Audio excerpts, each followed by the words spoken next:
நந்தகுமார் எப்படி மேஜிக் நம்பரை அடைவாங்கன்னு நீங்கள் நினைக்கிறீங்க உங்கள் கணிப்பில்? இல்லை, இப்போ விஜய் அவர்களை பொறுத்த வரைக்கும் இப்போ அடிஷ்னலாக அவங்களுக்கு தேவைப்படுறது ஒரு 10 to 12 நம்பர். ஆல்ரெடி வந்து பார்த்தீங்கன்னாக்கா ஐயா டிகேஎஸ் இளங்கோவனே சொல்லியிருக்காரு, காங்கிரஸ் வந்து அங்கே சப்போர்ட் கொடுத்தாலும் ஆச்சரியப்படுறதுக்கு இல்லைன்ட்டு. ஸோ அதில் வந்து பார்த்தீங்கன்னா ஒரு 5 சீட்டு கிடைக்கும். பாட்டாளி மக்கள் கட்சி வந்து ஒரு 4 சீட்டு வச்சுருக்காங்க. ஏன்னா இப்போ நம்ம கூட்டணின்னு எடுத்தோம்னா இப்போ திமுக, அதிமுக, டிவிகே இந்த 3 பேர்த்த தவிர வந்து பார்த்தீங்கன்னாக்கா 20 சீட்டு வெளியே இருக்குது. அது திமுக கூட்டணியில் இருந்த 6 கட்சிங்க கிட்ட 14 சீட் இருக்குது. அதிமுக கூட்டணியில் இருந்த 3 கட்சிக்கிட்ட வந்து மீதி 6 சீட் இருக்குது. அதில் பாரதிய ஜனதா 1, அதனால் அதை ஒதுக்கி வச்சுருங்க, அதில் வந்து டேலிக்கு வரமாட்டாங்க. ஸோ அப்போ மீதி இருக்கக்கூடியதில் பார்க்கும்போது அவங்களுக்கு ப்ரிடாமினண்ட்டாக வந்து ஒரு குறைஞ்ச எண்ணிக்கையில் இருக்கக்கூடிய கட்சிகள் அதிக எம்எல்ஏக்களை வச்சிருக்கிறது தான் அவங்க எடுப்பாங்க. இல்லைனா ஐயா ஷியாம் அவர்கள் சொல்கிற மாதிரி அதிகமான மினிஸ்டீரியல் பொசிஷன் கொடுக்க வேண்டியது வரும்.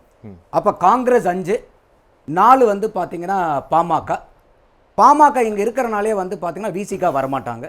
அதுவும் இல்லாமல் இப்போ விசிகா அண்ணன் திருமாவளவன் கூட என்ன சொல்லியிருக்காங்கன்னா, இப்போ தனித்தனியாக 3 பேரும் 2 வச்சுருக்காங்க, கம்யூனிஸ்ட்டுகள் 2 பேர் இவங்களும். அப்போ வந்து அவங்கள வந்து அண்டர் எஸ்டிமேட் பண்ணுறதுக்கு வாய்ப்பு இருக்கிறனால தான் அவங்க வந்து இப்போ ஒரு பிளாக்காக மாறுறாங்க. பழைய மக்கள் நல கூட்டணி மாதிரி இப்போ ஒன்றா சேரும்போது 6 எம்எல்ஏ ஆகிடுது. அப்போ காங்கிரஸை விடவே ஒரு கூட்டணி வந்து இவங்க ஒரு சீட் அதிகமாக வச்சிருக்கிற மாதிரி இவங்களுடைய பவரை வந்து என்ஹான்ஸ் பண்ணுறாங்க. இது என்னையை பொறுத்த வரைக்கும் அண்ணன் திருமா பண்ணுறது நல்ல ஸ்ட்ராட்டஜி இது. அப்போ வந்து உங்களுக்கு பாமக வேணுமா இல்லை நாங்கள் வேணுமான்னு பாருங்கள், அங்கே 4 வேணுமா இங்கே 6 வேணுமான்ட்டு. அப்போ பாமக வேண்டாம், நாங்கள் ஆதரவு கொடுக்கறதுக்கு 6 பேர் ரெடியாக இருக்கோம்னா அங்கே 5, இங்கே ஒரு 6, 11, ஏற்கனவே ஒரு 108 இருக்குது, 119ங்கிறது டேலி ஆகிடும். சப்போஸ் வந்து அவங்க இப்போ இளங்கோவன் அவர்கள் சொல்கிற மாதிரி இல்லை எங்கள் கூட்டணியை விட்டு அவங்க போக மாட்டாங்க அந்த 3 பேருங்கிற மாதிரி இருந்துச்சுன்னா, இன்றைக்கி ஐயூஎம்எல் கிட்ட வந்து 2 சீட் இருக்குது. அதே மாதிரி வந்து இவங்க கிட்ட ஒரு சீட் இருக்குது, பிரேமலதா அம்மையார் கிட்ட. அப்போ 5, 4, 2, 1 வரும்போது இதில் வந்து பார்த்தீங்கன்னா ஒரு 12 சீட்டு தாராளமாக 120 சீட்டு வந்துடும்.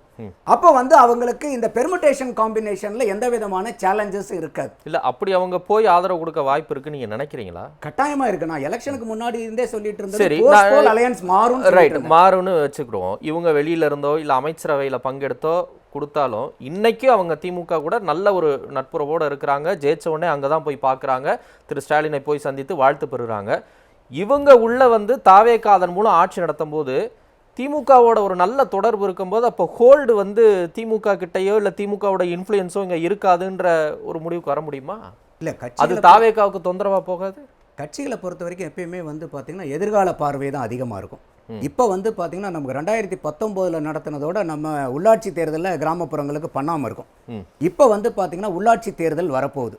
அப்போ இன்னைக்கு உள்ளாட்சி தேர்தலில் வந்து அதிகமாக வந்து வெற்றி பெறணும்னு ஒரு கட்சிகள், கூட்டணி கட்சிகள்லாம் விரும்பினாங்கன்னா இன்னைக்கு வந்து விஜய்க்கு வந்து ஃபேவரபிள் சிச்சுவேஷன் தமிழ்நாட்டில். அப்போ இன்னைக்கு விஜய் கூட அலையன்ஸில் போய் இருக்கும்போது ஒன்று மினிஸ்டீரியல் பர்த் கிடைக்குது, 2வது வந்து பார்த்தீங்கன்னா உள்ளாட்சியில் வரும்போது அதிகமான உள்ளாட்சியில் வெற்றி பெறதுக்கு உண்டான வாய்ப்புகள் இருக்கு.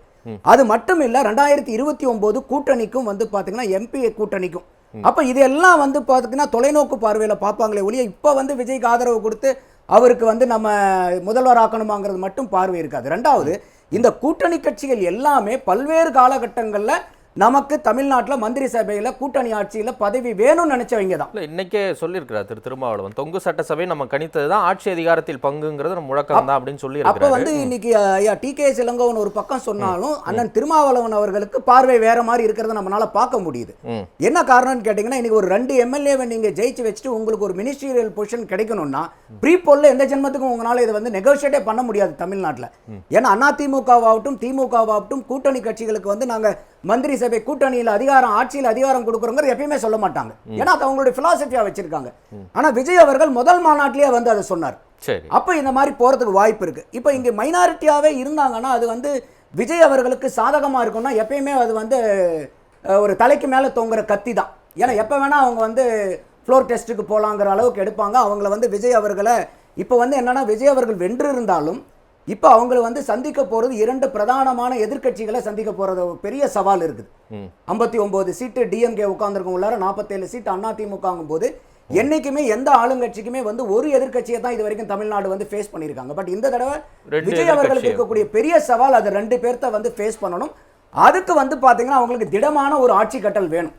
அப்போ வந்து ஒரு தொங்கிட்டு இருக்கக்கூடிய சட்டசபையை வச்சுக்கிட்டு அவங்களால பண்ண முடியாது. அப்போ அவங்க ஒரு மினிஸ்டீரியல் பெர்த் போனாலும் இன்னைக்கு கான்ஸ்டிடியூஷன் என்ன சொல்லுது, எந்த மாநிலத்திலையும் வந்து 12க்கு குறையாம 15% மேற்கொள்ளாம நீங்க வந்து மந்திரி சபையில வச்சுக்கலாம் சிஎம் சேர்த்தி. அப்ப நம்ம தமிழ்நாட்டுல 35 பேர் தாராளமா வைக்கலாம்.